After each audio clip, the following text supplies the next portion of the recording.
Emergency ಅಂತ ಒಂದು ಹೇರಲಾಯಿತು ಅಂತ ಹೇಳ್ತಾರೆ. ಇಂದಿರಾ ಗಾಂಧಿ ಹಾಕಿದ್ರು ಏನು ಅಂತ ಗೊತ್ತಿಲ್ಲ. ಎಮರ್ಜೆನ್ಸಿಯನ್ನ ಹಾಕಿ ಬಾಬಾ ಸಾಹೇಬ್ ಅಂಬೇಡ್ಕರ್ ಸಂವಿಧಾನಕ್ಕೆ ಸಾಕಷ್ಟು ಅವಮಾನ ಮಾಡಿದ ನಂತರವೂ ನಿರ್ಲಜ್ಜರಾಗಿರುವಂತ ಕೆಲವು ಮಂದಿ, ನಾನು ಅದಕ್ಕೆ ಹೆಸರು ಹೇಳೋದಾದ್ರೆ ಕಾಂಗ್ರೆಸ್ಸಿನ ಮಂದಿ ಏನ್ ಹೇಳ್ತಾರೆ ಗೊತ್ತೇನು? ನರೇಂದ್ರ ಮೋದಿ 400 ಸೀಟ್ ಬಂದ್ರೆ ಸಂವಿಧಾನವನ್ನ ಬದಲಾಯಿಸ್ತಾರೆ ಅಂತ. ಮಿತ್ರ, ಇವತ್ತು ನಾನು ನಿಮ್ಗೆ ಪ್ರೂವ್ ಮಾಡ್ತೀನಿ ಸಂವಿಧಾನವನ್ನ ಯಾರು ಬದಲಾಯಿಸಿದ್ರು, ಯಾರು ಈ ಮೋಸವನ್ನ ಮಾಡಿದ್ರು ಅನ್ನೋದನ್ನ ನಾನು ನಿಮ್ಗೆ ಪ್ರೂವ್ ಮಾಡೋ ಪ್ರಯತ್ನ ಮಾಡ್ತೀನಿ.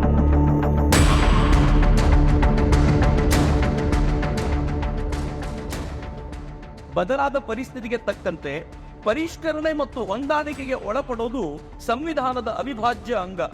ಕಠಿಣ ಮತ್ತು ಚೌಕಟ್ಟನ್ನು ಬದಲಾಗಿಸಲಾಗದು ಎನ್ನುವವರಿಗೆ ಸಂವಿಧಾನದ ಮೂಲ ಆಶಯವೇ ಗೊತ್ತಿಲ್ಲ. ಅವರಿಗೆ ನವ ಭಾರತದ ಪರಿಕಲ್ಪನೆಯೂ ಇಲ್ಲ. ಹೊಸ ಭಾರತಕ್ಕೆ ಸಂವಿಧಾನ ಬದಲಾಗಲೇಬೇಕು ಅಂತ ಹೇಳಿದ್ದು ಯಾರು? ಅನಂತಕುಮಾರ್ ಹೆಗಡೆ, ಸಿದ್ದರಾಮಯ್ಯ, ನರೇಂದ್ರ ಮೋದಿ ಯಾರೂ ಅಲ್ಲ. Ananthkumar Hegde very good. ನಂಗೆ ಗೊತ್ತು 99% ಜನ ಅನಂತಕುಮಾರ್ ಹೆಗಡೆ ಅಂತ ಹೇಳ್ತೀರಿ ಅಂತ, ಹಂಗ್ ನಂಬಿಸ್ಬಿಟ್ಟಿದ್ದಾರೆ. ಆದ್ರೆ ಇದನ್ನ ಹೇಳಿದ್ ಯಾರು ಅಂತ ಕೇಳಿದ್ರೆ ನೀವು ದಂಗ್ ಬಡ್ದು ಹೋಗ್ತೀರಾ. ನಾವೇನು ಸಂವಿಧಾನವನ್ನು ಬದಲಾಯಿಸ್ತಾ ಇದ್ದೀವಿ ಅದು ಇವತ್ತಿಗೆ ಮತ್ತು ಭವಿಷ್ಯಕ್ಕೆ ಅಗತ್ಯವಾಗಿರುವಂತದ್ದು. ಹೀಗಾಗಿ ಸಂವಿಧಾನವನ್ನು ಬದಲಾಯಿಸಲೇಬೇಕು ಅಂತ ಹೇಳಿದ್ದು ಇಂದಿರಾ ಗಾಂಧಿ. ಕೆಲ ಸಮಯದ ನಂತರ ಸಂವಿಧಾನ ಬದಲಿಸಲೇಬೇಕು, ಇದೇ ಅಂತಿಮ ಅಂತ ಯಾರೂ ಹೇಳೋದಿಲ್ಲ. ಸ್ಥಿರ ಸಂವಿಧಾನ ದೇಶದ ಪ್ರಗತಿಗೆ ದೊಡ್ಡ ಮಾರಕ. ಇದನ್ನ ಹೇಳಿದ್ದು ಯಾರೋ ಗೊತ್ತಿದೆ ಯಾರಿಗಾದ್ರು? ಯಾರೋ ಬಿಜೆಪಿಯವರೇ ಇರಬೇಕು ಅಂತ. ಅದರ ಮಿತ್ರರೇ, ಆಶ್ಚರ್ಯದ ಸಂಗತಿ, ಇದನ್ನು ಹೇಳಿದ್ದು AR ಅಂಟುಳೆ ಅಂತ. ಇವರ ಪೂರ್ಣ ಹೆಸರು ಅಬ್ದುಲ್ ರೆಹಮಾನ್ ಅಂಟುಳೆ ಅಂತ. ಇವರು ಮಹಾರಾಷ್ಟ್ರದ CM ಆಗಿದ್ರು, ಅನೇಕ ಬಾರಿ ಯೂನಿಯನ್ ಮಿನಿಸ್ಟರ್, ಕೇಂದ್ರ ಸಚಿವರು ಆಗಿದ್ರು. 14ನೇ ಲೋಕಸಭೆ ಏನಿತ್ತು ಆ ಲೋಕಸಭೆಯಲ್ಲಿ ಅವರು ಮಿನಿಸ್ಟರ್ ಕೂಡ ಆಗಿದ್ದಂತ ಅಹಮದ್ ಅಂಟುಳೆ ಈ ಮಾತನ್ನ, ಅಬ್ದುಲ್ ರೆಹಮಾನ್ ಅಂಟುಳೆ ಈ ಮಾತನ್ನು ಹೇಳಿದ್ರು, ಸಂವಿಧಾನ ಬದಲಿಸಲೇಬೇಕು. ಕಾಂಗ್ರೆಸ್ನ ಲೀಡರು. ಮುಂದಿನ ಪ್ರಶ್ನೆ ಎಷ್ಟು ಚೆನ್ನಾಗಿದೆ ನೋಡಿ, ನೀವು ಅಲರ್ಟ್ ಆಗ್ತಾ ಹೋಗ್ತೀರ ನಮ್ಗೆ ಗೊತ್ತು. ಹೋಗ್ತಾ ಸಂವಿಧಾನ ಬದಲಾವಣೆಯ ಇಂತಹದೊಂದು ದಿಟ್ಟ ಮತ್ತು ಜಾಣ ನಿರ್ಧಾರ ತೆಗೆದುಕೊಳ್ಳುವಲ್ಲಿ ಸರ್ಕಾರ ಧೈರ್ಯ ತೋರಿಸಿದೆ. ಇಂತಹ ಕ್ರಮ ತೆಗೆದುಕೊಂಡವರನ್ನು ಮುಂದಿನ ದಿನಗಳಲ್ಲಿ ದೊಡ್ಡ ದೇಶಭಕ್ತರು ಅಂತ ಕರೆಯಬೇಕಾಗಿದೆ. ಇದನ್ನ ಹೇಳಿದ್ದು ಯಾರು ಗೊತ್ತಾ? 100% ಕಾಂಗ್ರೆಸ್ನವರು ಹೇಳಿದ್ದು ಪ್ರಿಯರಂಜನ್ ದಾಸ್ ಮುನ್ಷಿ ಅಂತ. ಈತ ಇಂಡಿಯನ್ ಯೂತ್ ಕಾಂಗ್ರೆಸ್ಸಿನ ವೆಸ್ಟ್ ಬೆಂಗಾಲ್ ನಲ್ಲಿ ಮುಖ್ಯಸ್ಥರಾಗಿದ್ರು. ನೆಕ್ಸ್ಟ್ ಪ್ರಶ್ನೆ ನಂಗೆ ಗೊತ್ತಿಲ್ಲ, ಎಲ್ಲರೂ ಹೇಳಬೇಕು ಉತ್ತರ ಇದಕ್ಕೆ. ಯಾರ್ಯಾರು ಹೇಳ್ತಾರೆ ನೋಡೋಣ. ಸ್ವತಃ ಬಾಬಾ ಸಾಹೇಬರೇ ಬಂದರು, ಇನ್ನು ಸಂವಿಧಾನ ಬದಲಾಯಿಸಲಿಕ್ಕೆ ಸಾಧ್ಯವಾಗೋದಿಲ್ಲ. ಯಾರು ಹೇಳಿದ್ರು ಇದನ್ನ? ಸಂವಿಧಾನವನ್ನ ಬದಲಿಸ್ಲಿಕ್ಕೆ ಸಾಧ್ಯವೇ ಇಲ್ಲ ಅಂತ ಹೇಳಿದವರು ಸಂವಿಧಾನವನ್ನ ಬದಲಾಯಿಸ್ತಾರೆ ಅಂತ ಇವರೆಲ್ಲ ಹೇಳ್ಕೊಂಡು ತಿರುಗಾಡ್ತಿದ್ದಾರೆ. ಯಾರು ಸಂವಿಧಾನವನ್ನ ಬದಲಾಯಿಸಬೇಕು ಅನ್ನೋ ಮಾತುಗಳನ್ನ ಪದೇ ಪದೇ ಹೇಳಿದ್ರು ಅವ್ರು ಸುದ್ದಿನೇ ಇಲ್ವಲ್ಲ, ಅವ್ರ ಬಗ್ಗೆ ಯಾರಿಗೂ ಗೊತ್ತೇ ಇಲ್ವಲ್ಲ. ನೀವು ಹೇಳಿದ ಉತ್ತರ ಸರಿ. ಈ ಪುಣ್ಯಾತ್ಮ ಹೇಳಿದ್ದು ಯಾವ ಕಾರಣಕ್ಕೂ ಕೂಡ ಬಾಬಾ ಸಾಹೇಬರೇ ಬಂದರೂ ಕೂಡ ಈ ಸಂವಿಧಾನವನ್ನು ಬದಲಾಯಿಸಲಿಕ್ಕೆ ಸಾಧ್ಯ ಇಲ್ಲ ಅಂತ ಹೇಳಿದ್ದು ಆದರಣೀಯ ನರೇಂದ್ರ ಮೋದಿ. ಮಿತ್ರ, ಇನ್ನೊಂದು ಅಪರೂಪದ ಸಂಗತಿ ಹೇಳ್ತೀನಿ, ಇದೊಂದು ಆಶ್ಚರ್ಯದ ಸಂಗತಿ. ನಾನಿವತ್ತೆಲ್ಲ ವಿತ್ ಪ್ರೂಫ್ ನಿಮ್ಮ ಮುಂದೆ ನಿಂತಿರೋದು. ಯಾರು ನನ್ನನ್ನ ಚಕ್ರವರ್ತಿ ಸುಳ್ಳು ಹೇಳ್ತಾರೆ ಅಂತ ಹೇಳುವಂಗೆ ಇಲ್ಲ.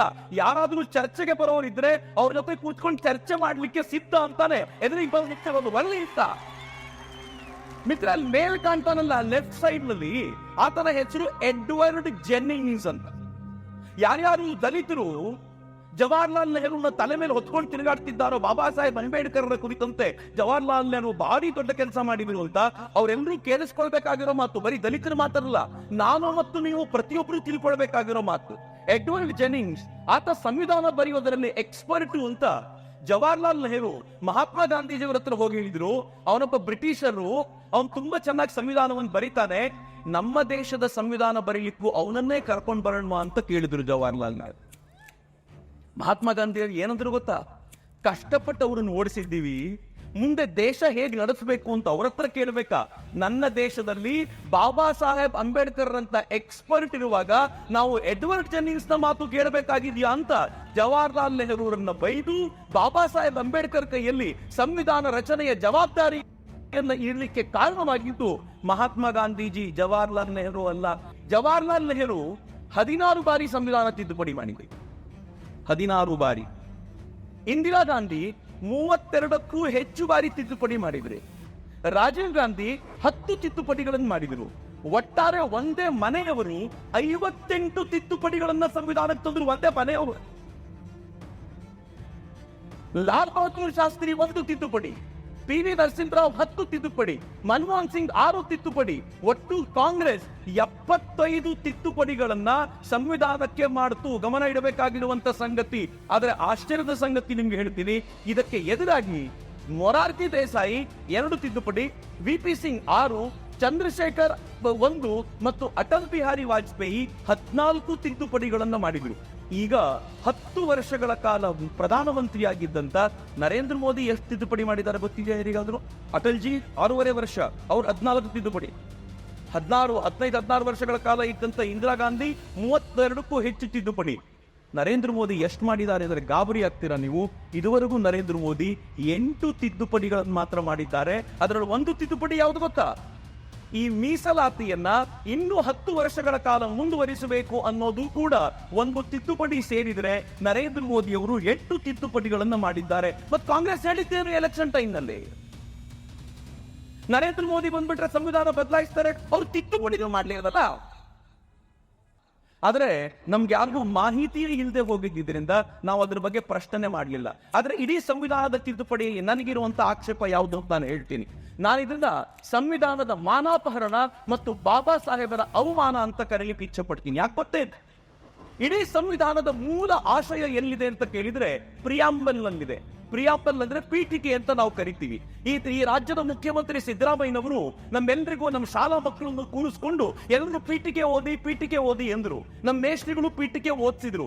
ಆದ್ರೆ ಯಾರೂ ಪ್ರಶ್ನೆ ಮಾಡಲಿಲ್ಲ, ಇದು ಒರಿಜಿನಲ್ ಬಾಬಾ ಸಾಹೇಬ್ ಅಂಬೇಡ್ಕರ್ ಪೀಠಿಕೆನೋ ಅಥವಾ ಇಂದಿರಾ ಗಾಂಧಿ ತಿದ್ದಿರುವ ಪೀಠಿಕೆನೋ ಅಂತ ಯಾರು ಕೇಳಲೇ ಇಲ್ಲ. ಇಡೀ ಕಾಂಗ್ರೆಸ್ ಗವರ್ಮೆಂಟ್ ಎಂತ ಭ್ರಷ್ಟಾಚಾರ ಶುರು ಮಾಡಿಬಿಡ್ತು ಅಂತಂದ್ರೆ, ಆ ಕಾಂಗ್ರೆಸ್ ಗವರ್ಮೆಂಟ್ ನ ಭ್ರಷ್ಟಾಚಾರ ಎಲ್ಲಿವರೆಗೂ ಅಂದ್ರೆ, ಇಂದಿರಾ ಗಾಂಧಿಯ ಮಗ ಸಂಜಯ್ ಗಾಂಧಿ ತನ್ನ ಮಾರುತಿ ಕಂಪನಿಯ ಮೂಲಕ ಭಯಂಕರವಾದ ಭ್ರಷ್ಟಾಚಾರ ಮಾಡಿದ. ಇಂದಿರಾ ಗಾಂಧಿ ಮನಸೋ ಇಚ್ಛೆ ಗವರ್ಮೆಂಟ್ ನಡೆಸ್ತಾ ಇದ್ರು, ಸರ್ವಾಧಿಕಾರಿಯಂತೆ ಗವರ್ಮೆಂಟ್ ನಡೆಸ್ತಾ ಇದ್ರು. ಅದಕ್ಕೆ ವಿರುದ್ಧವಾಗಿ ಜಯಪ್ರಕಾಶ್ ನಾರಾಯಣ್ ಅನ್ನುವಂತ ಒಬ್ಬ ಲೀಡರ್ ಎದ್ದು ಬಂತು. ಹೆಂಗಿತ್ತು ಅಂತಂದ್ರೆ, ನಾವು ಕಳೆದ ಕೆಲವಾರು ವರ್ಷಗಳ ಹಿಂದೆ ಅಣ್ಣಾ ಹಜಾರೆ ಮೂವ್ಮೆಂಟ್ ನೋಡ್ತಿದ್ವಲ್ಲ, ಅಣ್ಣಾ ಹಜಾರೆ ಮೂವ್ಮೆಂಟ್ ನಂತೆ ಅವತ್ತಿನ ದಿನಗಳಲ್ಲಿ ಒಂದು ಭರ್ಜರಿಯಾಗಿರುವಂತ ಮೂವ್ಮೆಂಟ್ ನ ಜಯಪ್ರಕಾಶ್ ನಾರಾಯಣರು ಶುರು ಮಾಡಿದ್ರು. ಆ ಜಯಪ್ರಕಾಶ್ ನಾರಾಯಣರು ಮೂವ್ಮೆಂಟ್ ಶುರು ಮಾಡುವ ಹೊತ್ತಿಗೆ ಇಂದಿರಾ ಗಾಂಧಿ ವಿರುದ್ಧ ಒಂದು ಭಯಾನಕವಾದ ಆರೋಪ ಕೇಳಿ ಬಂತು. ಆರೋಪ ಏನ್ ಗೊತ್ತೇನು?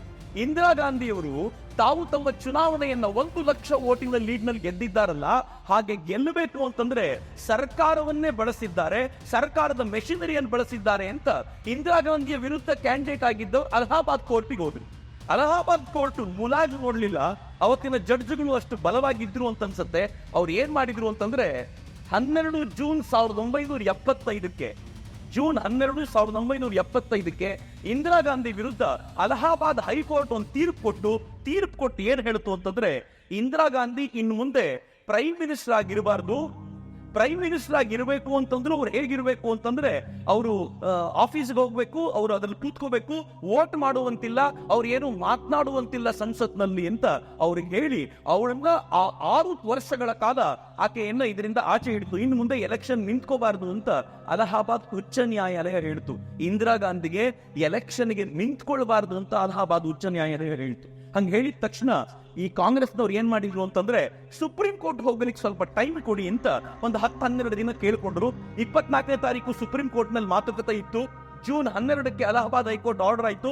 24ನೇ ತಾರೀಕು ಸುಪ್ರೀಂ ಕೋರ್ಟ್ ಅಲ್ಲಿ ಈ 12 ದಿನ ಗ್ಯಾಪ್ ಅಲ್ಲಿ ಕಾಂಗ್ರೆಸ್ ಅವರು ಏನ್ ಮಾಡಿದ್ರು ಗೊತ್ತಾ? ಇವರಿಗೆ ಕರತಲಾಮಲಕ ಇದು. ಯಾವಾಗ ಬೇಕಿದ್ರು ಯಾರನ್ನ ಕರೆಸ್ಕೊಂಡು ಬಂದ್ಬೇಕಿದ್ರು ಪ್ರತಿಭಟನೆ ಮಾಡಿಸುವ ಸಾಮರ್ಥ್ಯ ಇದೆ ಅವರಿಗೆ. ಇಂದಿರಾ ಗಾಂಧಿಯ ಪರವಾಗಿ ರಾಮ್ಲೀಲಾ ಮೈದಾನಕ್ಕೆ ದೆಹಲಿಯ ಬಸ್ಸುಗಳನ್ನು ಬಿಟ್ಟು ಸಾವಿರ ಸಂಖ್ಯೆಯಲ್ಲಿ ಜನರನ್ನು ಕರ್ಕೊಂಡು ಬಂದ್ರು. ಇಂದಿರಾ ಗಾಂಧಿ ಪರವಾಗಿ ಪ್ರತಿಭಟನೆಗೆ ಬಂದವರಿಗೆ ಯಾತಕ್ ಬಂದಿದೀವಿ ಅಂತ ಗೊತ್ತಿರೋದು ಡೌಟ್. ಸುಮ್ಮನೆ ಬಸ್ ತುಂಬಿಸ್ಕೊಂಡು ಕರ್ಕೊಂಡು ಬಂದಿದ್ದಾರೆ. ಅಲ್ಲಿಗೆ ಬಂದ್ರೆ ಊಟ ತಿಂಡಿನೋ ಒಂದಷ್ಟು ದುಡ್ಡು ಕೊಡ್ತೀನಿ ಅಂತ ಕರ್ಕೊಂಡು ಬಂದಿರಬಹುದು. ಬಂದವ್ರು ಕೂತಿದ್ದಾರೆ, ದೊಡ್ಡ ಮಟ್ಟಿಗಿನ ಪ್ರತಿಭಟನೆ. ಕೊನೆಗೆ ಸುಪ್ರೀಂ ಕೋರ್ಟ್ ನಲ್ಲಿ ವಿಚಾರಣೆ ಆದಾಗ ಸುಪ್ರೀಂ ಕೋರ್ಟ್ ಹೇಳ್ತು, ನೀವು ಆಗಿರ್ಬೋದು, ಪ್ರಧಾನಮಂತ್ರಿ ಆಗಿರ್ಬೋದು, ಸಂಸತ್ತಿಗೆ ಹೋಗಿ ಮಾತನಾಡಬೇಡಿ, ಸೈಲೆಂಟ್ ಆಗಿ ಕೂತ್ಕೊಳ್ಳಿ, ಮತ್ತೆ ಎದ್ದು ಬನ್ನಿ ಅಂತ.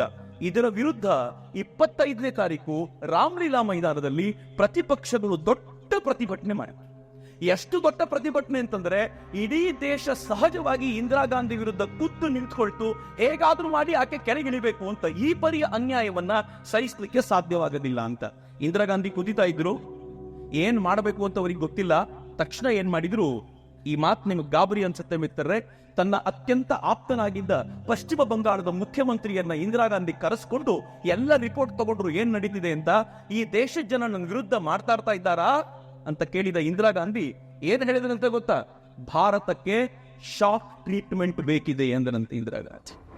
ಆಕೆಯ ಮಗ ಸಂಜಯ ಹೇಳಿದ್ನಂತೆ, ನಿನಗೆ ಸರ್ಕಾರ ನಡೆಸೋದು ಗೊತ್ತಿಲ್ಲ, ಈ ಜನರಿಗೆ ಪಾಠ ಕಲಿಸೋದು ಹೆಂಗೆ ಅಂತ ನನಗೆ ಗೊತ್ತಿದೆ, ನಾನು ಹೇಳ್ದಾಗ ನೀನ್ ಕೇಳು ಅಂತ ಇವರೆಲ್ಲ ಸೇರಿಸ್ಕೊಂಡು ಧವನ್, ಈತ, ಇಂದಿರಾ ಗಾಂಧಿ, ಸಂಜಯ್ ಗಾಂಧಿ ಎಲ್ಲ ಕೂತ್ಕೊಂಡು ಈ ದೇಶಕ್ಕೆ ಶಾಕ್ ಟ್ರೀಟ್ಮೆಂಟ್ ಕೊಡೋದು ಹೆಂಗೆ ಅಂತಂದ್ರೆ, ಈ ದೇಶದ ಜನರ ಎಲ್ಲ ಹಕ್ಕುಗಳನ್ನ ಕಿತ್ಕೊಂಡು ಎಮರ್ಜೆನ್ಸಿ ಹೇರಬೇಕು ಅಂತ ಅವ್ರು ನಿಶ್ಚಯ ಮಾಡಿದ್ರು. ಆರ್ಟಿಕಲ್ 368 ಅಡಿಯಲ್ಲಿ ಎಮರ್ಜೆನ್ಸಿ ಹೇರಬಹುದು ಅಂತ ಅವತ್ತಿನ ಪ್ರೆಸಿಡೆಂಟ್ರಿಗೆ ಒಂದು ಪತ್ರ ಬರೆದ್ರು. ಆ ಪತ್ರ ಬರೆದು ತಗೊಂಡೋಗ್ಬಿಟ್ರು, ಎಮರ್ಜೆನ್ಸಿಗೆ ಸೈನ್ ಮಾಡಿ ಅಂತ. ಪ್ರೆಸಿಡೆಂಟ್ ಹೇಳಿದ್ರು, ಇದು ಅರ್ಧ ರಾತ್ರಿ ಬಂದು ಎಮರ್ಜೆನ್ಸಿ ಸೈನ್ ಮಾಡೋದ್ರಿ ಎಲ್ಲಿಂದ ಮಾಡ್ಲಪ್ಪ ಅಂತ. ಅರ್ಧ ರಾತ್ರಿಯಲ್ಲೇ ಯಾರನ್ನೂ ಕೇಳಲಿಲ್ಲ, ಸಂಸತ್ತನ್ನ ಕೇಳಲಿಲ್ಲ, ಯಾರನ್ನೂ ಕೇಳಲಿಲ್ಲ, ಸಂವಿಧಾನದ ಪುಸ್ತಕವನ್ನು ಇಟ್ಕೊಂಡಿದ್ದನ್ನು ಮಾಡಬಹುದೋ ಬೇಡವೋ ಅಂತ ಯೋಚನೆ ಮಾಡಲಿಲ್ಲ, ಎಮರ್ಜೆನ್ಸಿ ಹೇರಬೇಕು ಅಂತ ನಿರ್ಧಾರ ಮಾಡಿದ್ರು. ಅರ್ಧ ರಾತ್ರಿಯಲ್ಲಿ ಎಮರ್ಜೆನ್ಸಿಗೆ ಸೈನ್ ಬಿತ್ತು. ಮಿತ್ರ, ಎಮರ್ಜೆನ್ಸಿಗೆ ಸೈನ್ ಬಿದ್ದ ನಂತರ ಪತ್ರಿಕೆಯಲ್ಲಿ ಒಂದು ಕಾರ್ಟೂನ್ ಬಂತು. ಅವತ್ತಿನ ದಿನಗಳಲ್ಲಿ ಎಮರ್ಜೆನ್ಸಿ ಅಂತಂದ್ರೆ ಇದೊಂದೇ ಕಾರ್ಟೂನ್. ಆ ಕಾರ್ಟೂನ್ ಯಾವುದು ಅಂತ ಕೇಳಿದ್ರೆ ಈ ಕಾರ್ಟೂನ್. ಫಕ್ರುದ್ದೀನ್ ಅಲಿ ಅಂತ ಪ್ರೆಸಿಡೆಂಟ್ ಬಾತ್ ಟಪ್ ಅಲ್ಲಿ ಸ್ನಾನ ಮಾಡ್ತಿದ್ದಾರೆ. ಸ್ನಾನ ಮಾಡ್ತಿರುವಾಗ ಅವರಿಗೆ ಲೆಟರ್ ಹೋಗುತ್ತೆ, ಅವ್ರ ಲೆಟರ್ ಮೇಲೆ ಸೈನ್ ಹಾಕಿದ್ರು ಅಂತ ರಬ್ಬರ್ ಸ್ಟಾಂಪ್ ರಾಷ್ಟ್ರಪತಿ ಅಂತ ಮೊದಲನೇ ಬಾರಿಗೆ ಈ ದೇಶದಲ್ಲಿ ಒಂದು ರಬ್ಬರ್ ಸ್ಟಾಂಪ್ ನ ಕಲ್ಪನೆ ಬಂದಿದ್ದು ಫಕ್ರುದ್ದೀನ್ ಅಲಿಯ ಕಾಲಕ್ಕೆ. ಎಮರ್ಜೆನ್ಸಿಗೆ ಸೈನ್ ಮಾಡಿದ್ರು. ಏನು ಎಮರ್ಜೆನ್ಸಿ ಅಂತಂದ್ರೆ ಈ ದೇಶದ ಪ್ರಜೆಗಳ ಮೇಲೆ ಸರ್ವಾಧಿಕಾರತ್ವದ ಅಂಕುಶವನ್ನ ಹಾಕೋದನ್ನ ಎಮರ್ಜೆನ್ಸಿ ಅಂತ ಕರೀತಾರೆ ಮಿತ್ರರೇ. ನಾನು ನೀವು ಇವತ್ತು ಸೇರ್ಕೊಂಡಿದ್ದೀವಲ್ಲ, ಹೀಗೆ ಎಮರ್ಜೆನ್ಸಿಯಲ್ಲಿ ಸೇರುವಂತಿಲ್ಲ. ಆದ್ರೆ ಎಮರ್ಜೆನ್ಸಿಯಲ್ಲಿ ಬಾಬಾ ಸಾಹೇಬರ ಸಂವಿಧಾನವನ್ನ ಓವರ್ಟೇಕ್ ಮಾಡಲಾಯ್ತು. ರಾತ್ರಿ ಎಮರ್ಜೆನ್ಸಿ ಹೇಳಲಾಯ್ತಲ್ಲ, ರಾತ್ರಿ ಎಮರ್ಜೆನ್ಸಿ ಹೇಳಿದ್ದು ಕ್ಯಾಬಿನೆಟ್ ಮಿನಿಸ್ಟ್ರಿಗೆ ಗೊತ್ತಿರಲಿಲ್ಲ ರೀ. ಕಾಂಗ್ರೆಸ್ನವ್ರು ಇವತ್ತು ಹೇಳ್ತಾರೆ ನರೇಂದ್ರ ಮೋದಿ ಸರ್ವಾಧಿಕಾರಿ ಅಂತ. ಆದ್ರೆ ಕಾಂಗ್ರೆಸ್ನವ್ರಿಗೆ ಗೊತ್ತಿರ್ಲಿ, ಮರ್ತೋಗೋದೊಂದು ಚಟ ಎಲ್ರಿಗೂ ಇದೆ ಈ ದೇಶದಲ್ಲಿ. ಕಾಂಗ್ರೆಸ್ನವ್ರಿಗೆ ಗೊತ್ತಿರಲಿ, ಒಂದು ಕಾಲದಲ್ಲಿ ಯಾವ ತರದ ಎಮರ್ಜೆನ್ಸಿ ಹೇರಲಾಗಿತ್ತು ಅಂದ್ರೆ ಕ್ಯಾಬಿನೆಟ್ ಮಿನಿಸ್ಟರ್ಗಳಿಗೆ ಗೊತ್ತಿರಲಿಲ್ಲ. ಬೆಳಗ್ಗೆ 6 ಗಂಟೆಗೆ ಮೀಟಿಂಗ್ ಅನ್ನು ಕರೆಯಲಾಯ್ತು. ಕ್ಯಾಬಿನೆಟ್ ಸೆಕ್ರೆಟರಿಗೆ 6 ಗಂಟೆಗೆ ಫೋನ್ ಮಾಡಿ ಹೇಳ್ತಾರೆ. ಆತ ನಿದ್ದೆ ಕಣ್ಣಲ್ಲಿ ಎದ್ದು ಏನಾಯ್ತು ಅಂತ ಕೇಳಿದ್ರೆ ಅರ್ಜೆಂಟ್ ಮೀಟಿಂಗಿಗೆ ಬನ್ನಿ ಅಂತ ಕರೀತಾರೆ. ಅವ್ರು ಹೇಳ್ಕೊಳ್ತಾರೆ, ನಾನು ಮೀಟಿಂಗಿಗೆ ಹೋಗುವಾಗ 6:35 ಆಗಿತ್ತು, ಅಷ್ಟೊತ್ತಿಗೆ ಮೀಟಿಂಗ್ ಶುರುವಾಗ್ಬಿಟ್ಟಿತ್ತು, ಅಲ್ಲಿ ಎಮರ್ಜೆನ್ಸಿ ಡಿಸ್ಕಷನ್ ಅಂತ ಕ್ಯಾಬಿನೆಟ್ ಸೆಕ್ರೆಟರಿ ಗೊತ್ತಿರಲಿಲ್ಲ ಎಮರ್ಜೆನ್ಸಿ. ಇದು ಕಾಂಗ್ರೆಸ್ ಈ ದೇಶವನ್ನು ನಡೆಸಿದಂತ ರೀತಿ. ಆದ್ರೆ ಇಲ್ಲಿಗೆ ಮುಗಿಲಿಲ್ಲ. ಎಮರ್ಜೆನ್ಸಿ ತಂದ ತಕ್ಷಣ ನಿಜವಾದ ನರಕ ಶುರುವಾಯಿತು ಈ ದೇಶದಲ್ಲಿ. ಮೊದಲ ನಿರ್ಧಾರ ಏನ್ ತೆಗೆದುಕೊಂಡ್ರು ಗೊತ್ತಾ? ಎಲ್ಲ ಪತ್ರಕರ್ತರು ಕೂತ್ಕೊಂಡಿದ್ದಾರೆ. ಪತ್ರಕರ್ತರೆಲ್ಲ ತಿಳ್ಕೊಳ್ಬೇಕಾಗಿರುವಂತ ಒಂದು ಅಪರೂಪದ ಸಂಗತಿ. ಮೊದಲ ನಿರ್ಧಾರ ಸಂಜಯ್ ಗಾಂಧಿ ತಗೊಂಡಿದ್ದು, ಇಂದಿರಾ ಗಾಂಧಿ ಅಲ್ಲ. ಸಂಜಯ್ ಗಾಂಧಿ ಮೊದಲ ನಿರ್ಧಾರ ಏನ್ ತಗೊಂಡ ಅಂದ್ರೆ, ಪತ್ರಿಕಾ ಮುದ್ರಣಾಲಯಗಳಿಗೆ ಕರೆಂಟ್ ಕೊಡಬಾರದು ಅಂತ. ಯಾಕೆ ಕರೆಂಟ್ ಕೊಡಬಾರ್ದು ಅಂದ್ರೆ, ನಮ್ ವಿರುದ್ಧ ಅವ್ರು ಬರೀತಾರೆ, ಅವ್ರು ಬರೀಬಾರ್ದು ಅಂದ್ರೆ ಕರೆಂಟ್ ಸ್ಟಾಪ್ ಮಾಡಬೇಕು ಅಂತ. ಎರಡನೇ ನಿರ್ಣಯ ಏನು ಗೊತ್ತಾ? ಈ ದೇಶದಲ್ಲಿ ಎಲ್ಲೂ ಕೂಡ ಹೈಕೋರ್ಟ್ಗಳು ಎಮರ್ಜೆನ್ಸಿ ಇರುವವರೆಗೂ ಕೆಲಸ ಮಾಡಬಾರ್ದು. ಸುಪ್ರೀಂ ಕೋರ್ಟ್ ಒಂದೇ ಇರಬೇಕು. ಉಳಿದಂತೆ ಕೋರ್ಟು ಜನ ಕೋರ್ಟಿಗೆ ಹೋಗುವಂತಾನೆ ಇಲ್ಲ. ಎಮರ್ಜೆನ್ಸಿ ಇರೋವರೆಗೂ ನಿಮ್ ಪಾರ್ಟ್ ನಿಮ್ದು ಅಂತ ಹೇಳಬೇಕು ಅಂತ. ಕೊನೆಗೆ RK ಧವನ್, ಈ ಇಂದಿರಾ ಗಾಂಧಿಯ ಆಪ್ತ ಸಹಾಯಕರಾಗಿದ್ದ ಧವನ್ ಹೇಳಿದ್ರು, ಆ ನಿರ್ಣಯ ತೆಗೆದುಕೊಂಡ್ರೆ ತಲೆ ಕೆಟ್ಟೋಗ್ಬಿಡುತ್ತೆ ಎಲ್ರಿಗೂ, ಜನ ಉಲ್ಟಾ ಹೊಡಿತಾರೆ, ಎರಡನೇ ನಿರ್ಣಯ ಬೇಡ ಅಂತ ಎರಡನ್ನೂ ವಿರೋಧಿಸಿದ್ರು ಅವರು. ಆದ್ರೆ ಎರಡನೇ ನಿರ್ಣಯವನ್ನ ತೆಗೆದುಹಾಕಿ ಮೊದಲನೇ ನಿರ್ಣಯವನ್ನು ಉಳಿಸಿಕೊಳ್ಳಾಯ್ತು. ಅವತ್ತಿನ ರಾತ್ರಿ ಯಾವ ಪತ್ರಿಕೆಗಳಿಗೂ ಕರೆಂಟ್ ಇರಲಿಲ್ಲ. ಮಿತ್ರ, ಇಂದಿರಾ ಗಾಂಧಿ ಆಮೇಲೆ ಏನ್ ಮಾಡಿದ್ರು ಗೊತ್ತಾ? ನಾನು ವಾಪಸ್ ನೆನಪಿಸ್ತಿದ್ದೀನಿ, ಮರ್ತು ಹೋಗಿರ್ತೀವಿ ಅನ್ನೋ ಕಾರಣಕ್ಕೋಸ್ಕರ ಸ್ಮರಣ್ ಸಿಂಗ್ ಅನ್ನುವಂತ ಒಬ್ಬ ಮಂತ್ರಿಯ ನೇತೃತ್ವದಲ್ಲಿ ಸಂವಿಧಾನದ ಪರಾಮರ್ಶೆಗೆ ಒಂದು ಟೀಮ್ ಕಟ್ಟಿದ್ರು. ಆ ಟೀಮ್ ಕಟ್ಟಿ ಅವ್ರು ಏನ್ ಮಾಡಿದ್ರು ಅಂದ್ರೆ, ಸಂವಿಧಾನವನ್ನ ಎಲ್ಲೆಲ್ಲಿ ಬದಲಾಯಿಸಬೇಕು ಹೇಳಿ ಅಂತ ಕೇಳಿದ್ರು. ಅವ್ರ ಮಂತ್ರಿನೇ ರಿಪೋರ್ಟ್ ಏನ್ ಕೊಟ್ಟ ಗೊತ್ತಾ? ಇದರ ಪೀಠಿಗೆ ಬದಲಾಯಿಸಬೇಕು. ಆರ್ಟಿಕಲ್ 31, 31C, 39, 55, 74, 77, 81, 82, 83, 100, 102, 103, 105, 118, 122, 120 ಎಲ್ಲ ಆರ್ಟಿಕಲ್ ಚೇಂಜ್ ಮಾಡಿ ಎಂದ. ಅವ್ನು ಕೊಟ್ಟಂತ ರಿಪೋರ್ಟ್ ಹಂಗಿತ್ತು. ಇಡೀ ಸಂವಿಧಾನದ ಯಾವ್ಯಾವ ಆರ್ಟಿಕಲ್ಗಳನ್ನು ತೆಗಿಬೇಕು ಅಂತ ಅವನು ದೊಡ್ಡ ಪಟ್ಟಿಯನ್ನು ಕೊಟ್ಟು ಇದನ್ನೆಲ್ಲ ತೆಗೀರಿ ಅಂತ ಹೇಳಿದ. ಆಮೇಲೆ ಏನ್ ಹೇಳಿದ ಗೊತ್ತಾ? ಈ ಪರಾಮರ್ಶೆಗೆ ವಿರುದ್ಧವಾದ ಪ್ರತಿಭಟನೆಗಳನ್ನ ಪತ್ರಿಕೆಗಳು ಪ್ರಕಟಿಸಬಾರದು ಅಂತ ಮಾಡಿ ಅಂತ ನಿರ್ಣಯ ಮಾಡಲಾಯಿತು. ಪತ್ರಿಕೆಗಳಿಗೆ ಸ್ವಾತಂತ್ರ್ಯವೇ ಇರಲಿಲ್ಲ ಎಮರ್ಜೆನ್ಸಿಯ ಕಾಲದಲ್ಲಿ. ಮಿತ್ರರೇ, ಇದರ ಹಿನ್ನೆಲೆಯಲ್ಲಿ ಎಮರ್ಜೆನ್ಸಿಗೆ 38ನೇ ಆರ್ಟಿಕಲ್ 38ನೇ ತಿದ್ದುಪಡಿ ತಗೊಂಡ್ಬರ್ಲಾಯ್ತು. ತಿದ್ದುಪಡಿ ನೋಡಿ ಹೆಂಗಿದೆ, ಬಹಳ ವಿಶೇಷವಾಗಿದೆ. ಕಾಂಗ್ರೆಸ್ನವರು ಸಂವಿಧಾನ ತಿದ್ದುಪಡಿಯ ಬಗ್ಗೆ ಮಾತನಾಡ್ತಾರೆ, ಬದಲಾವಣೆ ಬಗ್ಗೆ ಮಾತಾಡ್ತಾರೆ. ಸಂವಿಧಾನಕ್ಕೆ ತಿದ್ದುಪಡಿ ಸಂಸತ್ತಿನ ಪರಮಾಧಿಕಾರ. ಸಂಸತ್ನಲ್ಲಿ ಬಹುಮತ ಇದ್ರೆ ಅವರು ಸಂವಿಧಾನ ತಿದ್ದುಪಡಿ ಮಾಡಬಹುದು. ನರೇಂದ್ರ ಮೋದಿ ಹೇಳಿದ್ದಲ್ಲ, ಅನಂತ್ ಕುಮಾರ್ ಹೆಗಡೆ ಹೇಳಿದ್ದಲ್ಲ, ಇಂದಿರಾ ಗಾಂಧಿ ಹೇಳಿದ ಮಾತು. ಸಂವಿಧಾನಕ್ಕೆ ತಿದ್ದುಪಡಿ ಸಂಸತ್ತಿನ ಪರಮಾಧಿಕಾರ.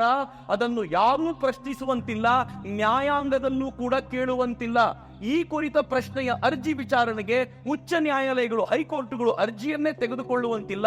ಅಕಸ್ಮಾತ್ ಸಮಾಜದ ಮೂಲಭೂತ ಹಕ್ಕುಗಳು ಮೊಟಕಾದನಿ, ನಾನು ಮಾತನಾಡಬೇಕಾದ್ರೆ ಪೊಲೀಸರು ನಿಮ್ ಭಾಷಣ ಮಾಡುವ ಹಕ್ಕಿಲ್ಲ ಅಂತ ಕರ್ಕೊಂಡು ಹೋದ್ರು, ನೀವು ಯಾರನ್ನೂ ಪ್ರಶ್ನೆ ಮಾಡುವಂತಿಲ್ಲ.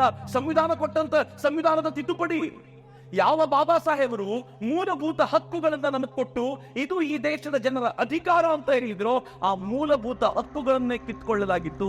ಬಾಬಾ ಸಾಹೇಬರಿಗೆ ಮಾಡಿದ ಅವಮಾನ ಅಲ್ಲದೆ ಮತ್ತೇನು. ಆದ್ರೆ 38ನೇ ತಿದ್ದುಪಡಿ ಮಾತ್ರ ಅಲ್ಲ, 10ನೇ ತಾರೀಕು ಆಗಸ್ಟ್ 39ನೇ ತಿದ್ದುಪಡಿ ಮಾಡಿತು.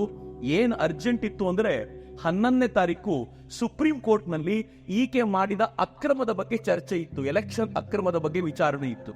ಅದಕ್ಕೆ 10ನೇ ತಾರೀಕು ಭಾನುವಾರ ತುರ್ತಾಗಿ ಈ ತಿದ್ದುಪಡಿಯನ್ನ ಮಾಡಲಾಯಿತು. 39ನೇ ತಿದ್ದುಪಡಿ ಏನಿದೆ ನೋಡಿ, 39ನೇ ತಿದ್ದುಪಡಿಯಲ್ಲಿ ಸರ್ವೋಚ್ಚ ನ್ಯಾಯಾಲಯವು, ಸುಪ್ರೀಂ ಕೋರ್ಟ್ ಕೂಡ ಪ್ರಧಾನಮಂತ್ರಿ, ಸಭಾಪತಿ, ಸ್ಪೀಕರ್, ಅಧ್ಯಕ್ಷರು, ಉಪಾಧ್ಯಕ್ಷರ ಚುನಾವಣಾ ಅಕ್ರಮದ ಪ್ರಕರಣಗಳನ್ನ ತೆಗೆದುಕೊಳ್ಳುವಂತಿಲ್ಲ.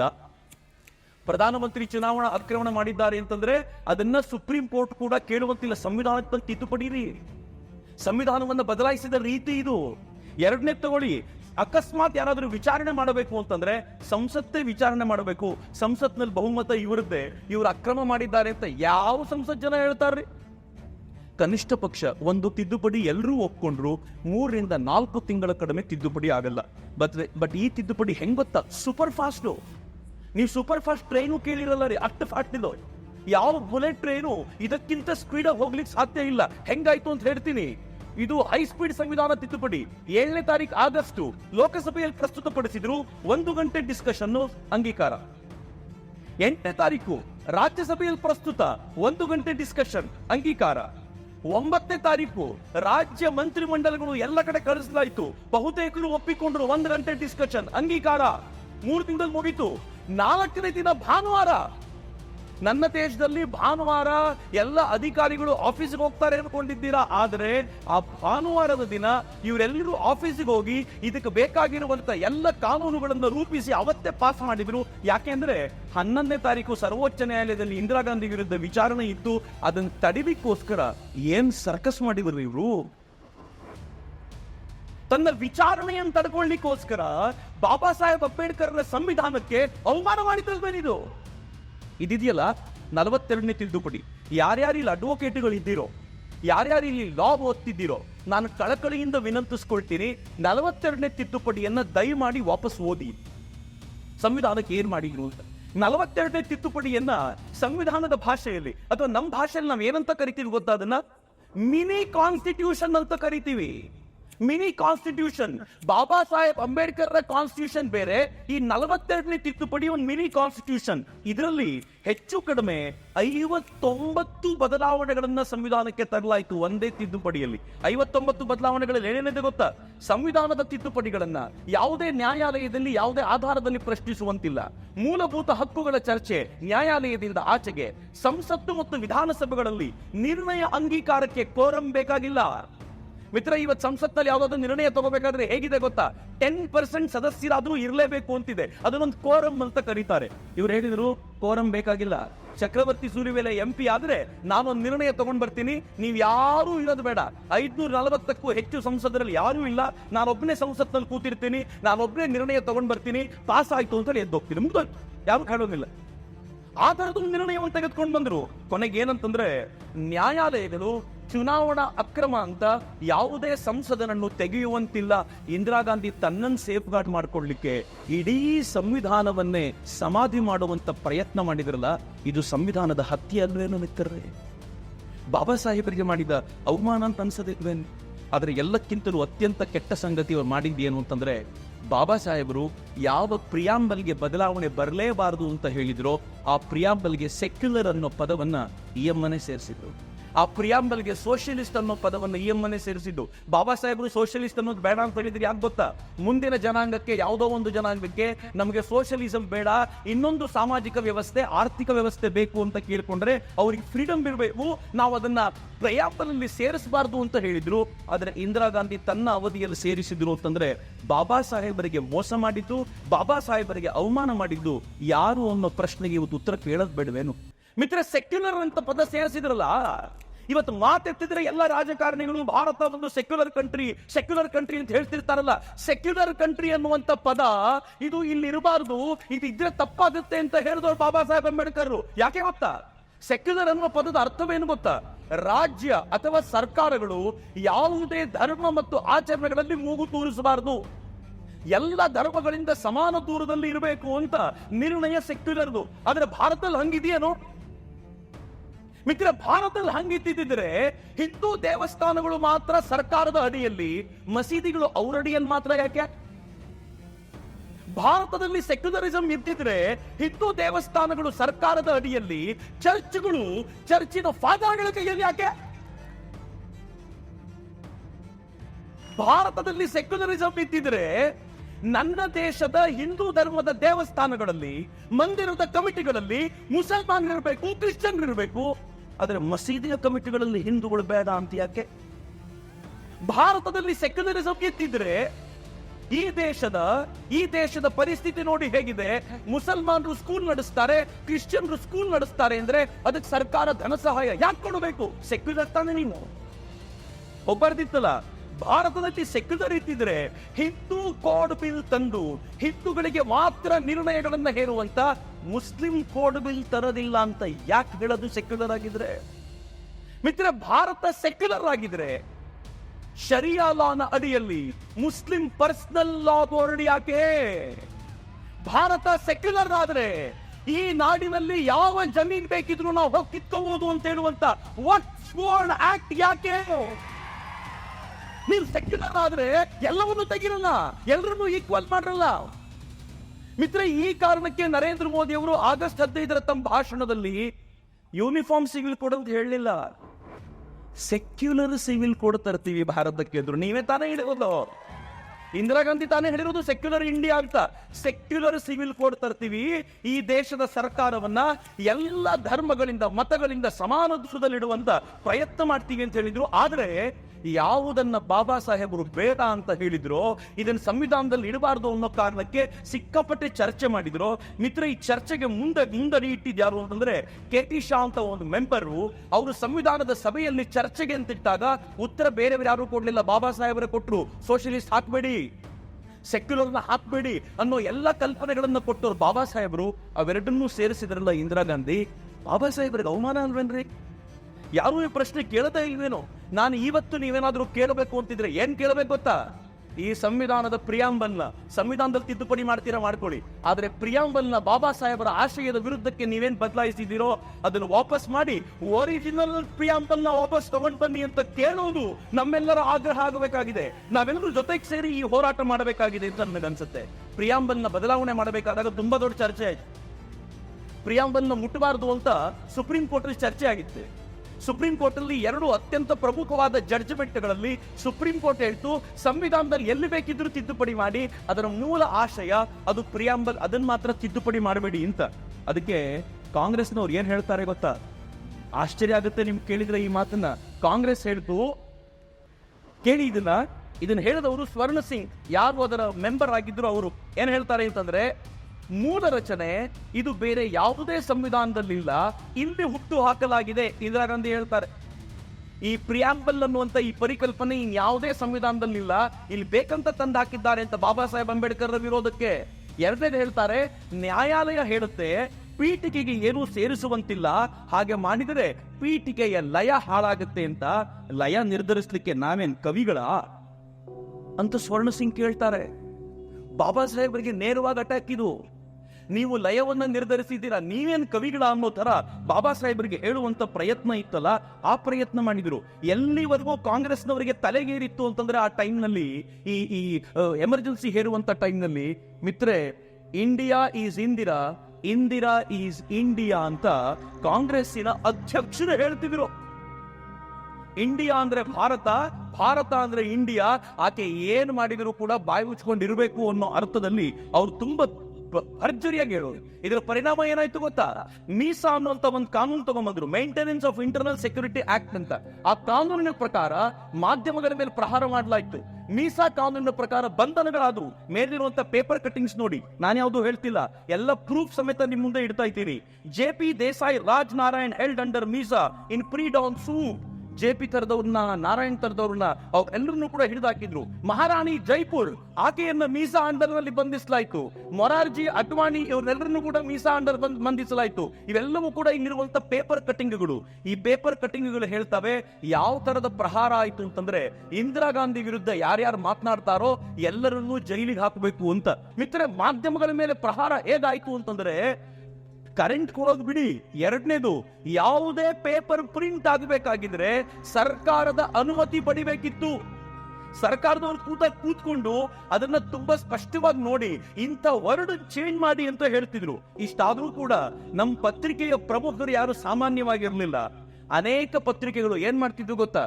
ಇಡೀ ಪತ್ರಿಕೆ ಪ್ರಿಂಟ್ ಮಾಡ್ತಿದ್ವು, ಸಂಪಾದಕೀಯದ ಜಾಗವನ್ನು ಖಾಲಿ ಬಿಡ್ತಿದ್ವು. ಖಾಲಿ ಇದೆ ನೋಡಿ ಅಂತ.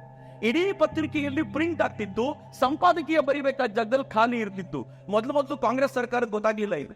ಆಮೇಲೆ ಗೊತ್ತಾದ್ಮೇಲೆ ಹೇಳಿದ್ರು ಪತ್ರಿಕೆಯಲ್ಲಿ ಖಾಲಿ ಜಾಗ ಬಿಡುವಂತಿಲ್ಲ. ಮೊದಲನೇ ರೂಲ್, ಖಾಲಿ ಜಾಗ ಬಿಡುವಂಗಿಲ್ಲ, ಏನಾದ್ರೂ ತುಂಬಿಸ್ಬೇಕು ನೀವಲ್ಲಿ ಅಂತ. ಕೊನೆಗೆ ಅವ್ರು ತುಂಬಿಸ್ಲಿಕ್ಕೆ ಶುರು ಮಾಡಿದ್ರು. ಆದ್ರೆ ತಮಿಳ್ನಾಡಿನಲ್ಲಿ ತುಗುಲಕ್ ಅಂತ ಒಂದು ಪತ್ರಿಕೆ ಇತ್ತು, ಚೋ ರಾಮಸ್ವಾಮಿ ಅಂತ ಅದರ ಎಡಿಟರ್. ಆ ಪುಣ್ಯಾತ್ಮ ಏನ್ ಮಾಡಿದ ಗೊತ್ತಾ? ಮಹಾತ್ಮ ಗಾಂಧೀಜಿ ಸರ್ವಾಧಿಕಾರದ ವಿರುದ್ಧ ಏನೇನ್ ಸ್ಟೇಟ್ಮೆಂಟ್ ಹೇಳಿದ್ರು, ರವೀಂದ್ರನಾಥ್ ಠಾಕೂರ್ ಸರ್ವಾಧಿಕಾರದ ವಿರುದ್ಧ ಏನೇನ್ ಸ್ಟೇಟ್ಮೆಂಟ್ ಹೇಳಿದ್ರು, ಅದನ್ನು ಪ್ರಿಂಟ್ ಮಾಡ್ಲಿಕ್ಕೆ ಶುರು ಮಾಡಿದ್ರು. ಮೊದಲು ಕಾಂಗ್ರೆಸ್ಗೆ ಗೊತ್ತಾಗ್ಲಿಲ್ಲ, ನಮ್ ವಿರುದ್ಧ ಇದೆ ಅಂತ ನೋಡಿದ್ರೆ ಮಹಾತ್ಮ ಗಾಂಧೀಜಿ ಹೇಳಿರೋದು, ನಮ್ ವಿರುದ್ಧ ಇದೆ ಅನ್ಕೊಂಡ್ರೆ ಇದನ್ನ ರವೀಂದ್ರನಾಥ್ ಠಾಕೂರ್ ಹೇಳೋದು. ಮಿತ್ರ, ನಿಮ್ಗೆ ಆಶ್ಚರ್ಯ ಅನ್ಸುತ್ತೆ, ಯಾವ ಕಾಂಗ್ರೆಸ್ಸಿಗರು ಇವತ್ತು ಮಹಾತ್ಮ ಗಾಂಧೀಜಿ ಫೋಟೋ ಹಿಡ್ಕೊಂಡು ತಿರುಗಾಡ್ತಾರೋ, ಸ್ವತಂತ್ರ ಭಾರತದಲ್ಲಿ ಎಮರ್ಜೆನ್ಸಿಯ ಕಾಲದಲ್ಲಿ ಪತ್ರಿಕೆಗಳಲ್ಲಿ ಮಹಾತ್ಮ ಗಾಂಧೀಜಿಯ ಹೇಳಿಕೆ ಹಾಕುವಂತಿಲ್ಲ ಅಂತ ನಿಯಮ ಇತ್ತು. ಪತ್ರಿಕೆಗಳಲ್ಲಿ ರವೀಂದ್ರನಾಥ್ ಠಾಕೂರ್ ಹೇಳಿಕೆ ಹಾಕುವಂತಿಲ್ಲ ಅಂತ ನಿಯಮ ಇತ್ತು. ಆದ್ರೆ ಚೋ ರಾಮಸ್ವಾಮಿ ಬಹಳ ಬುದ್ಧಿವಂತರು. ಅವ್ರು ಏನ್ ಮಾಡಿದ್ರು ಗೊತ್ತಾ? ಇಂದಿರಾ ಗಾಂಧಿ ಯಾವಾಗ ಸರ್ವಾಧಿಕಾರವನ್ನು ಬೈದಿದ್ದಾರೋ ಅದೇ ಹೇಳಿಕೆ ಹಾಕಕ್ಕೆ ಶುರು ಮಾಡಿದ್ರು. ಈಗ ಯಾರನ್ನು ವಿರೋಧಿಸ್ತೀಯ ನೋಡೋಣ ಅಂತ. ಮಿತ್ರ, ಎಲ್ಲಿವರೆಗೂ ಈ ದೇಶ ಪ್ರಯತ್ನ ಪಟ್ಟಿದೆ ಅಂತಂದ್ರೆ, ಗುಜರಾತ್ ನಲ್ಲಿ ಜನತಾ ಪರಿವಾರದ ಸರ್ಕಾರ ಇತ್ತು. ಅಲ್ಲಿನ ಮುಖ್ಯಮಂತ್ರಿ ಏನಾದ್ರೂ ಹೇಳಿಕೆ ಬಂದ್ರೆ ಪತ್ರಿಕೆಗಳು ಪ್ರಕಟಿಸಬಾರದು, ಅವ್ರು ಪ್ರತಿಭಟನೆ ಮಾಡಿದ್ರೆ ಅದ್ರ ಹೇಳಿಕೆ ಬರಬಾರದು ಅಂತ. ಸಂಸತ್ನಲ್ಲಿ ಮೊದಲನೇ ಅಂತಸ್ತಿನಲ್ಲಿ, ದೆಹಲಿಯ ಸಂಸತ್ನಲ್ಲಿ ಮೊದಲನೇ ಅಂತಸ್ತಿನಲ್ಲಿ 64ನೇ ರೂಮ್ ನಲ್ಲಿ ಬೆಳಗಿಂದ ರಾತ್ರಿಯವರೆಗೂ 3 ಪಾಳಿಯಲ್ಲಿ ಕೂತ್ಕೊಂಡು ಎಲ್ಲ ಪತ್ರಿಕೆಗಳನ್ನ ನೋಡಿ ಯಾವುದು ಬರಬಾರದು ಯಾವುದು ಬಿಡಬಾರದು ಅಂತ ಸರ್ಕಾರಿ ಅಧಿಕಾರಿಗಳು ಕೆಲಸ ಮಾಡ್ತಾ ಇದ್ರು. ಇದು ಎಮರ್ಜೆನ್ಸಿ ಫಾರ್ ಯು. ನಾವ್ ಇವತ್ತು ಮಾತಾಡ್ತೀವಿ ಭಾರತ ಹೇಗಿದೆ ಅಂತ. ಪತ್ರಿಕೆಗಳನ್ನ ಹೆಂಗ್ ಮಾಡಿದ್ರು ಅಂತಂದ್ರೆ 3 ಗ್ರೂಪ್ ಮಾಡಿದ್ರು. ನಮ್ಮ ಪರವಾಗಿರೋ ಪತ್ರಿಕೆಗಳು, ಎ ಅಂದ್ರೆ ಪರಮ ಸ್ನೇಹಿ, ಪರವಾಗಿಲ್ಲ, ಎಚ್ಚರಿಕೆ ಇರಬೇಕು. ವಿರೋಧಿ ಅಂತಂದ್ರೆ ನಮ್ಮ ಪರಮ ವಿರೋಧಿ, ಸಾಮಾನ್ಯ ವಿರೋಧಿ, ಬದಲಾಗಬಲ್ಲ. ಇನ್ನು 3ನೇದು ತಟಸ್ಥ ಅಂತ. ಪರಮ ಸ್ನೇಹಿ ಅಂತಂದ್ರೆ ದಿ ಹಿಂದೂ, ಮನೋರಮಾ ತರದಿದ್ವು. ವಿರೋಧಿಯಲ್ಲಿ ಇಂಡಿಯನ್ ಎಕ್ಸ್ಪ್ರೆಸ್, ಕನ್ನಡಪ್ರಭ ಇದ್ವು. ಪ್ರಜಾವಾಣಿ ತಟಸ್ಥವಾಗಿತ್ತು, ನಾವ್ ವಿರೋಧನೂ ಮಾಡಲ್ಲ, ನಾವ್ ಇದು ಮಾಡಲ್ಲ, ನಮ್ಮ ಪಾಡಿಗೆ ನಾವ್ ಇರ್ತೀವಿ ಅಂತ ಪ್ರಜಾವಾಣಿ ತಟಸ್ಥವಾಗಿತ್ತು ಅಂತ ಅವತ್ತಿನ ಲೇಖಕರು ಹೇಳ್ತಾರೆ. ಬರೀ ಇಷ್ಟಕ್ಕೆ ಬಿಡ್ಲಿಲ್ಲ. ಎಮರ್ಜೆನ್ಸಿ ಕಾಲದಲ್ಲಿ ಇಂದಿರಾ ಗಾಂಧಿ ಯಾವ ಪರಿಸ್ಥಿತಿ ತಗೊಂಡು ಬಂದಿದ್ರು ಅಂತಂದ್ರೆ, ಸಿನಿಮಾ ರಂಗದ ಮೇಲೆ ಒಂದು ಭಯಾನಕವಾದ ದಾಳಿ ಮಾಡಿದ್ರು. ಕಿಶೋರ್ ಕುಮಾರ್ ಇಲ್ಲಿರೋ ಬಹುತೇಕ ಹಿರಿಯರಿಗೆ ಗೊತ್ತಿರಬೇಕು. ಮಿತ್ರ, ಕಿಶೋರ್ ಕುಮಾರ್ ಕೊನೆಗಾಲದಲ್ಲಿ ಅನುಭವಿಸಿದ ನೋವು ಮಾತ್ರ ಅನೇಕರಿಗೆ ಗೊತ್ತಿರ್ಲಿಕ್ಕಿಲ್ಲ. ಒಂದು ದೊಡ್ಡ ಕಾರ್ಯಕ್ರಮವನ್ನು ಆಯೋಜನೆ ಮಾಡಿದ್ದು ಕಾಂಗ್ರೆಸ್ ಗವರ್ಮೆಂಟ್. ಈ ಇಂದಿರಾ ಗಾಂಧಿಯ ಪರವಾಗಿ, ಈ ಎಮರ್ಜೆನ್ಸಿ ಪರವಾಗಿ. ಕಿಶೋರ್ ಕುಮಾರ್ ಅಂತ ಕೇಳಿಕೊಳ್ಳಿಕ್ಕೆ ಹೋದ್ರೆ ನೀವು ಹಾಡಕ್ ಬರಬೇಕು ಅಂತ. ಕಿಶೋರ್ ಕುಮಾರ್ ಹೇಳಿದ್ರು ನಾನು ಎಮರ್ಜೆನ್ಸಿ ಪರವಾಗಿಲ್ಲ, ಹಿಂಗಾಗಿ ನಾನು ಆ ಪ್ರೋಗ್ರಾಮಿಗೆ ಬರಲ್ಲ ಅಂತ. ಯಾವಾಗ ಬರಲ್ಲ ಅಂದ್ರು ಸಂಜಯ್ ಗಾಂಧಿ ಸ್ಪಷ್ಟ ನಿರ್ಣಯ ತೆಗೆದುಕೊಂಡ. ಏನ್ ನಿರ್ಣಯ ಗೊತ್ತಾ? ಏನ್ ನಿರ್ಣಯ ತೆಗೆದುಕೊಂಡ ಅಂತಂದ್ರೆ, ಸಂಸತ್ತಿಗೆ ಅವ್ರು ಯಾಕೆ ಬರಲಿಲ್ಲ, ಆ ಬರದೇ ಇರುವಂತ ಕಿಶೋರ್ ಕುಮಾರ್ನ ಯಾವ ಸಿನಿಮಾನು ಕೂಡ DD1 ನಲ್ಲಿ ಇನ್ಮೇಲೆ ಬರಬಾರದು ಅಂದ್ರೆ. DD1 ನಲ್ಲಿ ಸಿನಿಮಾ ಬರೋದು ನಿಂತೋಯ್ತು ಕಿಶೋರ್ ಕುಮಾರ್ದು. ಸ್ವಲ್ಪ ಆಘಾತ ಆಯ್ತು ಅವ್ರಿಗೆ, ಮುಂದೆ ಏನ್ ಮಾಡ್ತಾರೆ, ಏನಾಗುತ್ತೋ ಆಗ್ಲಿ ಅಂತ. ನೆಕ್ಸ್ಟ್ ಏನ್ ಮಾಡಿದ್ರು ಗೊತ್ತಾ? ಅವರ ಕ್ಯಾಸೆಟ್ ಅನ್ನ ಪ್ರಿಂಟ್ ಮಾಡ್ತಾ ಇದ್ದಂತ HMV ಕಂಪನಿ ಕರೆದು ಹೇಳಿದ್ರು, ಅವ್ರ ಕ್ಯಾಸೆಟ್ ನೀವು ಪ್ರಿಂಟ್ ಮಾಡಿದ್ರೆ ನಿಮ್ಮ ಅಂಗಡಿ ಮುಚ್ಚಿಸ್ತೀವಿ ಅಂದ್ಮೇಲೆ HMV ಕಂಪನಿ ಕೈ ಮುಗಿದು ಹೇಳಿತು, ನಾವಿನ್ ಮುಂದೆ ಕಿಶೋರ್ ಕುಮಾರ್ ಹಾಡನ್ನೇ ಪ್ರಿಂಟ್ ಮಾಡಲ್ಲ, ಹಿಂಗಾಗಿ ದಯಮಾಡಿ ನನ್ಗೆ ತೊಂದರೆ ಕೊಡಬೇಡಿ ಅಂತ ಕಿಶೋರ್ ಕುಮಾರ್ ಹಾಡು ಪ್ರಿಂಟ್ ಮಾಡೋದು ನಿಲ್ಲಿಸ್ಬಿಡ್ತು. ಕೊನೆಗೆ ಕಿಶೋರ್ ಕುಮಾರ್ ಏನ್ ಮಾಡಿದ್ರು ಗೊತ್ತಾ, ನಾನೊಂದು ಪ್ರೋಗ್ರಾಮಿಗೆ ಬರ್ತೀನಪ್ಪ, ದಯವಿಟ್ಟು ನನಗೆ ಬಿಟ್ಟುಬಿಡಿ ಅಂತ ಇಂದಿರಾ ಗಾಂಧಿ ಮುಂದೆ ಕೈ ಮುಗಿದು ಅವ್ರದ್ದೊಂದು ಪ್ರೋಗ್ರಾಮಿಗೆ ಹೋಗಿ ಬರಬೇಕಾದಂತ ಅನಿವಾರ್ಯತೆ ಬಂತಲ್ಲ, ಇದು ಎಮರ್ಜೆನ್ಸಿ. DP ತ್ರಿಪಾಠಿ ಅಂತ ಅವನ ಹೆಸರು. ಈ ಸಂಜಯ್ ಗಾಂಧಿ ಹೆಂಡತಿ ಮೇನಕಾ ಗಾಂಧಿ JNU ಓದ್ತಾ ಇದ್ರು, ಜವಾಹರ್ಲಾಲ್ ನೆಹರು ಯೂನಿವರ್ಸಿಟಿ. ಈ ಎಮರ್ಜೆನ್ಸಿ ಹೇರಿದ ಕೆಲವು ದಿನದಲ್ಲಿ ಆಕೆ ಕಾಲೇಜ್ಗೆ ಅಂತ ಹೋಗಬೇಕಾಗಿದ್ರೆ ಅವಳ ಕಾರನ್ನ DP ತ್ರಿಪಾಠಿ ಅನ್ನುವಂತ ಹುಡುಗ, ಹೇಗೆ ABVP ಅಲ್ಲೊಂದು ಸಂಘಟನೆ, ಅವನದನ್ನ ತಡೆದು ನಿಲ್ಲಿಸಿದ. ಯಾರು ಬರಬಾರದು ಒಳಗೆ, ಕಾಲೇಜನ್ನು ಬ್ಯಾನ್ ಮಾಡಿದೀವಿ ಅಂತ, ನಾವೆಲ್ಲರೂ ಬಾಯ್ಕಾಟ್ ಮಾಡಿದೀವಿ ಅಂತ. ಅವಳಿಗೆ ಕೋಪ ಬಂತು. ಸಂಜಯ್ ಗಾಂಧಿ ಹೆಂಡತಿ ನಾನು, ನನಗೆ ಎಂಟ್ರಿ ಕೊಡೋದಿಲ್ವಾ? ಆ ಹುಡುಗ ಯಾರು ಕೇಳ್ಕೊಂಡು DP ತ್ರಿಪಾಠಿ ಅಂತ ಗಂಡನಿಗೆ ಹೇಳಿದ್ಲು, ಅತ್ತೆಗೆ ಹೇಳಿದ್ಲು, DP ತ್ರಿಪಾಠಿ ನನ್ಗೆ ಅಡ್ಡ ಹಾಕ್ದ ಅಂತ. ತಕ್ಷಣ ಫೋನ್ ಹೋಯ್ತು, ಯಾವನ DP ತ್ರಿಪಾಠಿ ಎಳ್ಕೊಂಡು ಜೈಲಿಗೆ ಹಾಕಿ. ಯಾತಕ್ರಿ? ಬರೀ ಬಿಡ್ಬೇಡ ಅಂದಿದ್ದಕ್ಕೆ ಪೊಲೀಸ್ ಬಂದ. ಖುಷಿ ಪೊಲೀಸರಿಗೆ ಯಾವಾಗ್ಲೂ ಸರ್ಕಾರ ಯಾವ್ದಿರುತ್ತೋ ಆ ಪರವಾಗಿ ಕುಣಿಯೋದು ಬಹಳ ಖುಷಿ ಇರುತ್ತೆ. ಏನು ಮಾಡ್ಲಿಕ್ಕೆ ಆಗೋದಿಲ್ಲ, ಅವ್ರ ಅನಿವಾರ್ಯತೆ, ಪಾಪ ಇನ್ನೇನು ಮಾಡ್ಲಿಕ್ಕೆ ಆಗೋದಿಲ್ಲ. ಅವ್ರು ಆ ಪರಿಸ್ಥಿತಿಯಲ್ಲಿ ಹೆಂಗ್ ಬಂದ್ರು ಅಂತಂದ್ರೆ, ಅವ್ನ್ ತನ್ನ ಗಾಡಿ ತಗೊಂಡು ಹೋಗ್ತಾ ಇತ್ತಂತ ಒಬ್ಬ ಕಾಲೇಜ್ ಹುಡುಗನ್ನ ತೆಗೆದು ತನ್ನ ಪಕ್ಕದಲ್ಲಿ ಕೂರಿಸ್ಕೊಂಡು ಬಾಯಿ ಅಂತ. ಅವ್ನು ಕೇಳಿದ, ನಾನೇನ್ ತಪ್ಪು ಮಾಡಿದ್ದೀನಿ ಸರ್? ಏನು ತಪ್ಪು ಮಾಡ್ಲಿಲ್ಲ, DP ತ್ರಿಪಾಠಿ ಯಾರು ಹೇಳು ಅಂತ. ಅವನಂದ, ದೇವರಾಣೆಗೂ ಗೊತ್ತಿಲ್ಲ ಸರ್ ನಂಗೆ ಯಾರು ಅಂತ ಅವನು ಅಂತ. ಹೊಡಿತಿನಿಗೆ ಗೊತ್ತಿಲ್ಲ ಅಂದ್ರೆ ಯಾರು ತೋರಿಸು ಅಂತ. ಅವನೇನ್ ಮಾಡ್ತಾನೆ, ಹೋಗ್ತಾ ಇದ್ದ ಯಾರನ್ನೋ ತೋರಿಸ್ದ, ಇವನೇ ಸರ್ DP ತ್ರಿಪಾಠಿ ಅಂತ. ಇವನನ್ನು ಬಿಟ್ಟು ಅವನ್ನ ಎತ್ತಾಕೊಂಡು ಹೋದ್ರೆ ಇಂದಿರಾ ಗಾಂಧಿಗೆ ಸುದ್ದಿ ಹೋಯ್ತು, DP ತ್ರಿಪಾಠಿ ಸಿಕ್ಕಿದಾನೆ, ಸರಿಯಾಗಿ ಬಡಿತೀವಿ ಅವನಿಗೆ. ಬಡದೊಂದು 15 ದಿನ ಆದ್ಮೇಲೆ ಗೊತ್ತಾಯ್ತು DP ತ್ರಿಪಾಠಿ ಅಲ್ಲ ಅವನ ಹೆಸರು ಪ್ರಬೀರ್ ಪುರಕಾಯಸ್ಥ ಅಂತ. ಅವ್ನು ಹೇಳ್ದ, ಸರ್ ನಾನು DP ತ್ರಿಪಾಠಿ ಅಲ್ಲ. ಮತ್ತೆ ಬಿಡಿ ಅವರು DP ತ್ರಿಪಾಠಿ ಅಲ್ಲ ಅಂದ್ರೆ, ಮತ್ತೆ ನೀನು ಒಪ್ಕೊಂಡು DP ತ್ರಿಪಾಠಿ ಅಂತ. ಅವನು ಎಲ್ಲಿವರೆಗೂ ಪರಿಸ್ಥಿತಿ ಅಂತಂದ್ರೆ, ಒಂದು 6 ತಿಂಗಳ ನಂತರ ಇವನು ಹೇಳೋಂಗಿಲ್ಲ ಪೊಲೀಸ್, ಪಾಪ ನಾನು ಹಿಡ್ಕೊಂಡ್ ಬಂದಿದ್ದು ಬೇರೆಯವ್ರನ್ನ ಅಂತ ಹೇಳ್ಬಿಟ್ಟಿದ್ದಾನೆ. ಇವನಿಗೆ ಬಹಳ ಗೌರವ ಸಿಕ್ಬಿಟ್ಟಿದೆ, ಹಿಂಗಾಗಿ ಅವ್ನು ಬಾಯಿ ಮುಚ್ಕೊಂಡಿರ್ಬೇಕು. ಕೊನೆಗೆ 6 ತಿಂಗಳ ನಂತರ ಏನಾಯ್ತು ಗೊತ್ತಾ, ಒರಿಜಿನಲ್ DP ತ್ರಿಪಾಠಿ ಸಿಗ್ದ. ಒರಿಜಿನಲ್ DP ತ್ರಿಪಾಠಿನ ಎಳ್ಕೊಂಡ್ ಬಂದ್ಮೇಲೆ ಇವನನ್ನು ಬಿಟ್ರೆ ಎಲ್ಲಿ ಅವಮಾನ ಆಗುತ್ತೋ ಅಂತ ಇವನನ್ನು ಬಿಡ್ಲಿಲ್ಲ. ಪ್ರಬೀರ್ ಪುರಕಾಯಸ್ಥ 1 ವರ್ಷಗಳ ಕಾಲ ಜೈಲಿನಲ್ಲಿದ್ದ. ಈ ಜೈಲಿನಲ್ಲಿದ್ದ ಪ್ರಬೀರ್ ಪುರಕಾಯಸ್ಥ ಆನಂತರ ರಿಲೀಸ್ ಆದ ನಂತರ ಈ ಕಥೆಯನ್ನೆಲ್ಲ ಹೇಳ್ಕೊಂಡ. ದುರದೃಷ್ಟ ಏನ್ ಗೊತ್ತಾ, ಆ ಪ್ರಬೀರ್ ಪುರಕಾಯಸ್ಥನಿಗೆ ಇವತ್ತಿಗೂ ಬುದ್ಧಿ ಬಂದಿಲ್ಲ. ಅವನಿವತ್ತು ನ್ಯೂಸ್ ಕ್ಲಿಕ್ ಅನ್ನುವಂತ ಒಂದು ಪತ್ರಿಕೆಯ ವೆಬ್ ಮ್ಯಾಗಝಿನ್ ಎಡಿಟರು. ಆತ ಇವತ್ತಿಗೂ ಭಾರತ ವಿರೋಧಿ ಚಿಂತನೆಗಳನ್ನ ಹೇಳ್ತಾರೆ. ಚೀನಾದಿಂದ ಹಣ ಬಂದಿದೆ ಅವರುಗಳಿಗೆ, ಅದರ ಮೂಲಕ ಕೆಲಸ ಮಾಡ್ತಾರೆ ಅಂತ ಇವತ್ತೂ ಹೇಳ್ತಾರೆ. ಆ ಕೆಲಸವನ್ನ ಪ್ರಬೀರ್ ಪುರಕಾಯಸ್ಥ ಆತ ಇವತ್ತಿಗೂ ಮಾಡ್ಕೊಂಡು ತಿರುಗಾಡ್ತಿದ್ದಾನೆ.